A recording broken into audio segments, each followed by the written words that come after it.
నేను అమ్మోళ్ళ ఇంటికి పోయినా నైటు. మా చిన్నోని చూడక చాలా రోజులు అవుతుంది, మా తమ్ముని కొడుకును. అందుకోసం పోయి మళ్ళీ పొద్దున్నే వచ్చినాం, ఇప్పుడే వచ్చినాం. ఇవాళ చేపలు పడుతున్నాడు అక్కడ. తమ్ముడు అంటే చేపలు తీసుకున్నాడు. వద్దులేరా ఇవన్నీ కొన్ని అయితే చాలేరా అంటే, పిల్లగాళ్ళు తింటారు పోక్క, నువ్వు వద్దంటే నువ్వు పిల్లగాళ్ళు తింటారని వీటిని తెచ్చిచ్చింది మాకు. మళ్ళీ ఏంటంటే అక్కడ మటన్ అయినా మటన్ కోసిన చేపలు పట్టినా కంపల్సరీ పంపుతాడు మాకు. పంపిణీ మళ్ళీ కొన్ని పంపుతాడు, చాలా చాలా పంపుతాడు.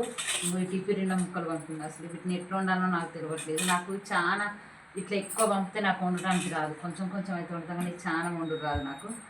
అయితే ఇప్పుడు వేరు ఇవి ఈ తోకల తలకాయలు వేరే వండుదాం అనుకుంటానా. మళ్ళీ ఇవన్నీ ఒకటే పులుసు పెడితే వేస్ట్ అయిపోద్ది కదా. ఈ తలకాయ తోకలు వేరే వండి ఈ నడుము ముక్కలు పచ్చలాగా పెడదాం అనుకుంటాను. అందుకోసమని ఇప్పుడు వేరు చేస్తాను. ఇవి 3 కేజీల చేపలు ఇవి వేరే వండుదాం. చూద్దాం ఏమేమి వండుకుందామో, ఎన్ని ఐటమ్స్ వండుకుందామో చూద్దామా. సరే మరి నేను చిన్నగా ఎందుకు కట్ చేస్తానంటే వీటిని తెగట్నే లేదు. ఇవి చిన్నగా ఇట్లా సన్నగా కట్ చేసి కొంచెం గాలి కారబెట్టి పచ్చడి పెడదాం అనుకుంటాను. తమ్ముడు పెద్ద ముక్కలు కోసిండు, ఇంత సైజులో కట్ చేసిండు. ఇంత సైజు అయితే పచ్చళ్ళ మంచిగా ఉండవు కదా. ఈ నడుము ముక్కల వరకు ఇట్లా చిన్నగా కట్ చేసి వీటిని పచ్చడి పెడితే బాగుంటుంది. లేకపోతే ఇవన్నీ ఖరాబ్ అవుతాయి కదా. నాకు ఇది కొంచెం తెగుతలేదు. చేపలు ముళ్ళు ఉంటుంది కదా వీటికి, అందుకోసమే ఎట్నో కట్ట చిన్నగా కట్ చేసి చెయ్యాలి. లేకుండా మన పెద్దగా వస్తే ఏమవుతుంది అంటే చేపల ముక్కకు పచ్చడికి సరిగ్గా చేయడానికి రాదు.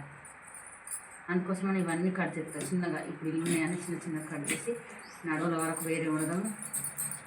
తలకాయలను తోకలు పులుసుకోవాలి ఇట్లా సన్నగా చూద్దాం. ఇవి చిన్న కట్ చేసిన ఇంతసేపు, ఎందుకంటే ఇట్లా గాలి కోసేపు ఆరబెడదాం.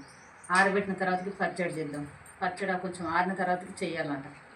చేస్తే కొంచెం మంచిగా ఉంటుంది. ఎంత సన్నగా కట్ చేసిన చూడండి. కొంచెం టైం పట్టింది కట్ చేస్తాను, అయినా సరే నిమ్మలంగా కట్ చేసి ఇప్పుడు ఇవి కొంచెం గాలి కారబెడదాం. మరీ ఎండకైతే మంచిగా ఉండదు, గాలి కారబెట్టాలి. ఆరబెట్టిన తర్వాతకి మంచిగా నూనెలా చేద్దాం, ట్రై చేద్దాం ఒకసారి. ఎప్పుడు ఎక్కువ చేయలేదు ఇది. దీన్ని ఇట్లా బాగా ఆరబెట్టిన తర్వాతకి కాస్తే మంచిగా కాలుతాయట. అందుకోసమని చిన్న కట్ చేసి ఈ కండ్ల గిన్నెలో పెట్టి ఆరబెడతాను. ఇవన్నీ ఆరిన తర్వాతకి చేస్తాను నిమ్మలంగా. ఏమైందంటే ఇలా పట్టలేదాన్ని ఇంకొకటి రెండిట్లో ఇట్లా పెట్టిన. మనం ఎంతగా చేపల కూర వండినా, చికెన్ మటన్ వండినా మసాలాలు అవసరం కదా. అందుకోసమనే నేను చేపల కూరలో కూడా మసాలా తయారు చేస్తాను. మసాలా లేకపోతే అసలు కూర టేస్టే ఉండదు. అందుకోసమనే చేపల కూరలో మసాలా చేద్దామని చేస్తాను. ఈ మసాలా లేకుంటే మనం అంతగానో అవన్నీ వేసింది కూడా వేస్ట్ అవుతుంది. మసాలాలు అంటే చికెన్ మటన్లో వేరే మసాలా కదా. మళ్ళీ మన చేపల కూర జీలకర్ర మెంతుల పొడి అంటాం. మసాలా కావచ్చు. చేపల కూరలో జీలకర్ర మెంతుల పొడి, జీలకర్రను మెంతులు వేయించి పొడి చేసేయాలి. వీటితో పాటు నేను ఎప్పటికైనా చేసి ఉంచేది ఇంకా అది అయిపోయింది ఆ మెంతి పొడి. ఎందుకంటే మన చారులకు సాంబార్లో కూడా అదే వాడతాం కదా. అందుకోసం మనకు తొందరగా అయిపోయింది. దాంతోపాటు ఉల్లిగడ్డ కొంచెం మెత్తగా నూరి పులుసుగా ఇట్లా ఉల్లిగడ్డ కాల్చిన ఉల్లిగడ్డను దీన్ని పులుసులు ఎత్తే మంచిగా ఉంటుంది తెలుసా. అంటే అందరూ ఎత్తారు, నేను ఒకదాన్ని కాదు. ఇది లేకపోతే అసలు కూరనే టేస్ట్ ఉండదు. కాకపోతే ఏంటంటే దీన్ని నిప్పుల మీద కాలితే బాగుంది, బొగ్గుల మీద. కాకపోతే ఇప్పుడు బొగ్గు లేదు, అందుకోసం గ్యాస్ మీద కాల్చిన నేను. ఈ పొడి చేసినాక చెయ్యాలి.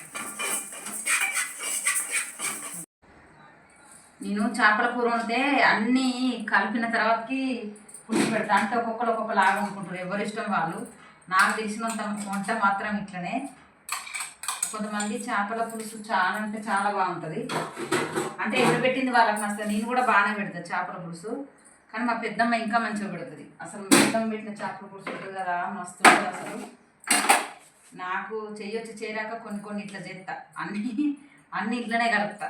కారము, పసుపు, అల్లము, మెంతిపొడి ఇవన్నీ ఇలా కలిపిన మంచిగా మసాలాకి ఇట్లా వేసి కలిపి చేస్తా. మీరు ఎవరు ఎట్లా చేస్తారో కొంచెం కామెంట్ బాక్స్లో కామెంట్ చేయండి. ఒక్కొక్కరు ఒకలాగా వండుకుంటారు. అందరూ ఒకలాగా ఉండాలని ఏం లేదు, ఎవరో తెలిసినట్టు వాళ్ళు వండుకుంటారు.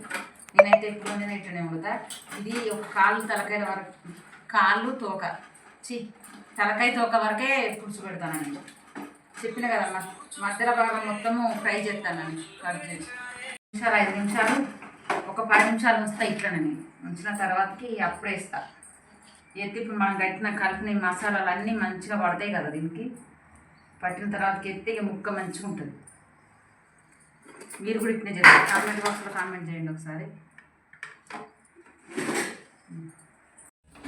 చేపల ముక్కలు కానీ మనం బాయిలర్ కోడి కానీ ఫస్ట్ మనం కొంచెం ఫ్రై అయినంత వరకు దాంట్లో మనం గంటతో కలబెట్టొద్దట. కలబెడతాండి ఖరాబ్ అవుతాయట. అందుకోసమని ఇట్లా ఎగేస్తారు గిన్నెల నుంచి ఆ కిందికి మీదకి కలిసేంత వరకు ఎగిరేస్తారు.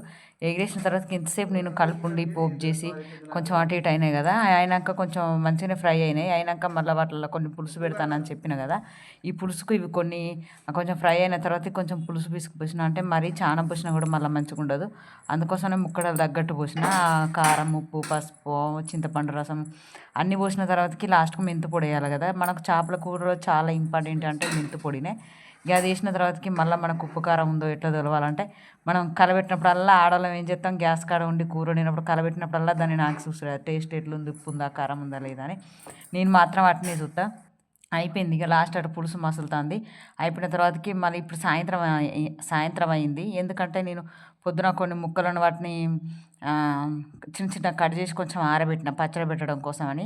అవి ఆరబెట్టిన ముక్కల కోసమని ఇప్పుడు మళ్ళీ పచ్చడి కోసమని ఎల్లిగడ్డలు, జీలకర్ర అవన్నీ మళ్ళీ ప్రిపేర్ చేసుకోవాలి కదా. పచ్చడికి ఎంత పని అంటే చాలా పని ఉన్నది.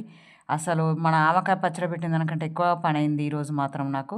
ఇక అప్పటికప్పుడు ఎల్లిగడ్డ దంచి ఎల్లిగడ్డ ముద్ద ఎత్తేనే మంచి పచ్చడి టేస్ట్ అనేది ఉంటుంది. అందుకోసమని అప్పటికప్పటికి ఒక 3 ఎల్లిగడ్డలు తీసి ఆ వెల్లిపాయలు వాటి పొట్టు ఇట్లా తీసి దంచుతాను. ఎల్లిగడ్డ మెంతిపొడి ప్రిపేర్ చేసినాము. అయిపోయిన తర్వాతకి ఇప్పుడు పచ్చడికి పోపు చేయాలి కదా.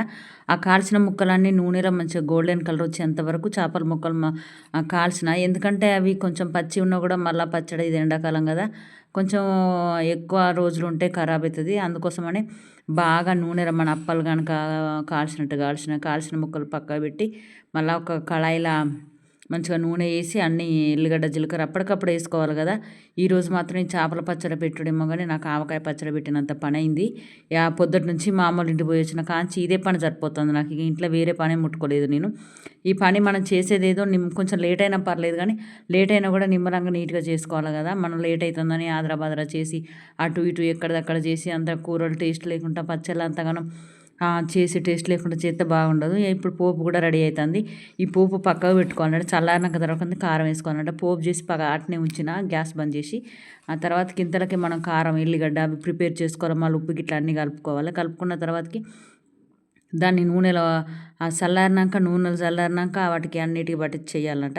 మనం ఏ పని చేసినా సరే మనం ఇష్టంగా, నిమ్మలంగా, ఓపికగా ఆలోచించి చేయాలి. ఆలోచించి చేయకుండా అంత ఆగమాగం చేసి చేసిన వంటలు అంతగానం అవన్నీ ఇప్పుడు కొనుక్కొచ్చినవి నూనెవి అవన్నీ ఖర్చు ఎంత అయితే అవన్నీ వేస్ట్ చేయొద్దు. మనం చేసేటప్పుడే కొంచెం ఆలోచించుకొని నిమ్మలంగా చేసుకుంటే ఏ పని అయినా వస్తుంది. మనం ఈ పని రాదు ఆ పని రాదు అనుకుంటే అసలు ఏ పని రాకుండానే పోతుంది.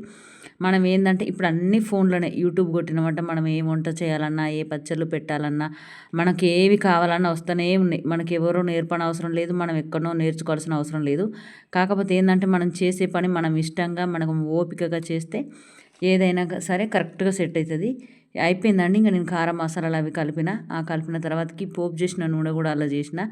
ఇది మనం చేసే విధానాన్ని బట్టి కూడా కూరలు కానీ పచ్చళ్ళు కానీ టేస్ట్ ఉంటాయి. నేనైతే కొంచెం చేసేటప్పుడు ఇంట్రెస్ట్గా చేస్తాను. ఏమైనా వంటలు చేసేటప్పుడు కానీ అంత ఆగమాగం చేయను. ఎందుకంటే అవన్నీ మనం ఎంతో డబ్బులు పెట్టి కొనుక్కొచ్చుంటాం కదా. మళ్ళీ వేస్ట్ చేసి తినకుండా చేసి అట్లా చేస్తే ఏం బాగుంటుంది. ఒకవేళ మనకు తెలియకపోయినా ఎవరినన్నా అడగొచ్చు. కాకుండా మనకు అడిగే అంత మొహమాటం ఉంటే ఇప్పుడు అన్ని ఫోన్లలో మనం ఇక్కడ ఒక్కటి యూట్యూబ్లో కొట్టినామంటే అన్నీ మనకు 100 రకాల ఐటమ్స్ వస్తాయి. పచ్చళ్ళు, కూరలు అవి చూడండి. ఇంకా లాస్ట్కు ఫైనల్ పచ్చడి పెట్టుడు కూడా అయిపోయింది. ఫస్ట్ టైం నేను పచ్చడి పెట్టుడు అయినా సరే బాగానే పెట్టిన. నేను చెప్పిన కదా మనం తలుచుకుంటే మనం చెయ్యంది ఏం లేదని. ఇక చిన్న మెండగా అటు ఇటు చేసిన ఉదయం కానుంచి వచ్చిన కానుంచి అటో ఇటో చేసి వాటితో తనలాడబడి నాకు ఈ చేపల పులుసు చేపల పచ్చడి ఎంత హార్డ్ వర్క్ అయిందంటే మనం చేను దగ్గర ఒరికోతలకు గుత్తనాట్లకు పోయినంత పని అయింది. చూడండి మనకి పచ్చడి ఎంత కారం, కొత్త కారం అది అందుకోసమనే రెడ్ కలర్ ఉంది. ఆ కలర్ నుంచి వామో దాన్ని తినడానికి కూడా భయపడతారు, అంత భయంకరంగా ఉంది కలరు. కానీ కారం ఏం లేదండి, కొంచెం మామూలుగానే కారం ఉంది, అంత బాగా కారం ఏం లేదు. కాకుంటే కొత్త కారం అయి మనకు అట్లా ఎర్రగా కనబడ్డది తప్ప అంతగానం కారం ఎక్కువ ఏం లేదండి. పచ్చళ్ళు అంటే కొంచెం కారమే ఉండాలన్నట, మరీ కారం తక్కువ ఉప్పు తక్కువ ఉంటే కూడా తొందరగా ఖరాబ్ అవుతాయి. పచ్చళ్ళు అంటేనే నీసు కూరలు అంటేనే కారం ఉండాలి. కారం ఉండకుండా ఉంటే అసలు టేస్టే ఉండవు. కాకుండా మనం వేసే విధానం ఏ కూరలలో వేసేది ఆ కూరలలో వేసుకోవాలి, మసాలాలు మెంతిపొళ్ళు. ఇగో ఇట్లా మనం ఏ పచ్చడి పెట్టుకున్నా కూడా పచ్చడి పెట్టిన గిన్నె నుంచి ఈ కారం ఇట్లా తీసుకొని అలా అన్నం కలుపుకొని తింటే మంచి టేస్ట్ ఉంటుంది. ఫస్ట్ టైం అయినా కూడా మంచిగా కుదిరింది పచ్చడి, చేపల పచ్చడి. మనం మామిడికాయ పచ్చడి పెట్టినా ఏ పచ్చడి పెట్టిన గిన్నెలో ఇట్లా అన్నం కలుపుకొని తింటే వేడివేడి అన్నం మంచి టేస్ట్ ఉంటుంది. మేము ఫస్ట్ టైం పెట్టినా చాలా బాగా కుదిరింది, ఎంత బాగున్నదో. కరెక్ట్గా అన్ని సెట్ అయ్యేదో కావాలనుకున్నా కానీ అన్నీ కరెక్ట్గా సెట్ అయినాయి. మళ్ళీ ఇప్పుడు మనం ఇట్లా గిన్నెలు కలుపుకొని తింటే ఇంకా మంచి టేస్ట్ ఉంటుంది. ఓకేనా, బాయ్.